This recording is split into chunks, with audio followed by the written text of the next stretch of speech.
This video will help you better understand fallacies, how they occur, and some steps to avoid them.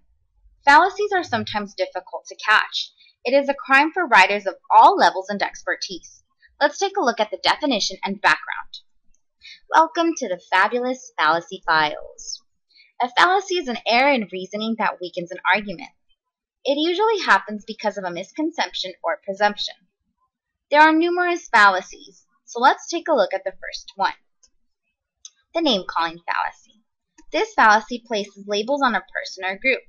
The key word is label. When you categorize a person under an unnecessary label, you are committing the name-calling fallacy. Let's take a look at an example from the film Twilight. Bella and her father are having a conversation about her love life. He tells her, "Bella, you cannot be with either of those gentlemen. Jacob is a mutt and a flea bag, and Edward is a fang bloodsucker boy." Now, stop right there. Bella's dad is placing unnecessary labels on both Edward and Jacob. Let's help him out. In order to avoid the name-calling fallacy, omit labels and use records or official titles.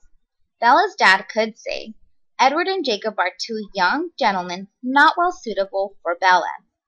Now, enough of Twilight. Let's move on to the next fallacy. The glittering generality.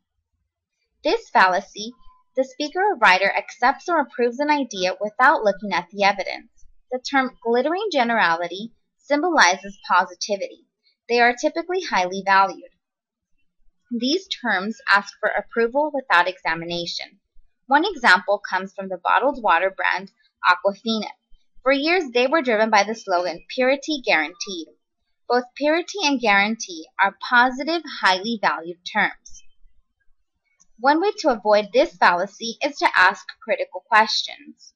One question you can ask when considering the Aquafina example is, how does this bottled water company purify their water? Now we'll talk about another fallacy, the bandwagon technique. This fallacy encourages a listener to do something because everyone else is doing it. In common terms, it's the sheep following the herd. Take, for example, Kelly. Kelly wasn't a huge Laker fan, but when her friends started to like the Lakers, she decided she was a huge fan too. One way to avoid this fallacy is to look for evidence for accepting or rejecting the idea. And remember to always ask yourself about your real interests. Now let's go back to that example. Does Kelly really like the Lakers? What about all those other teams? Now we'll move on to another fallacy, the circular reasoning fallacy. This uses two unproven statements to prove each other. These type of fallacies typically occur because of the lack of outside sources. One way to view this fallacy is X is true because of Y, and Y is true because of X. Let's take an example from Finding Nemo. Bruce is a human-eating machine because he is a shark. He is a shark because he is a human-eating machine. Poor Bruce, he is not a human-eating machine. Let's take a look at how to avoid the circular reasoning fallacy. Make assumptions that can be proven using credible evidence. Let's take a look at that example and fix it. According to the Island of the Sharks on PBS.com, Dr. Gruber notes that sharks are not the vicious killers they are made out to be. They live in the deep ocean where humans don't swim. The key to avoid this fallacy in this statement was to include an outside source. Now, let's move on to the next fallacy, the either-or fallacy.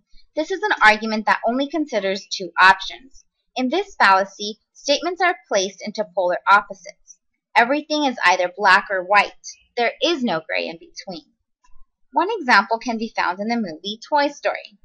When Woody was blamed for Buzz's disappearing, the toys were placed into a tight pickle. Either you're for Woody or against him. Now, let's help those toys out. In order to avoid this fallacy, acknowledge that options are not binary opposites. There are gray areas in between. Make sure to include multiple points of views. Let's take the previous example. Rather than only considering the for or against Woody, the toys could be offered options in between. Now let's Move on to the last fallacy, the post hoc fallacy. This fallacy occurs when an argument assumes that because one event came before the other, the first is the cause. A comes before B, therefore A must be the cause of B. Let's take an example of the infamous black cat. In the morning, Jim saw a black cat. When she went to class, she found out she had a test. In her next class, she forgot she had a paper due. And when she was going home, she realized she didn't have her car keys. Jim blamed the black cat for her bad luck. Now, let's try to fix this post hoc fallacy. Be aware that because one thing occurs before another, it doesn't mean it's the cause. And make sure to be conscientious of accidents and coincidences.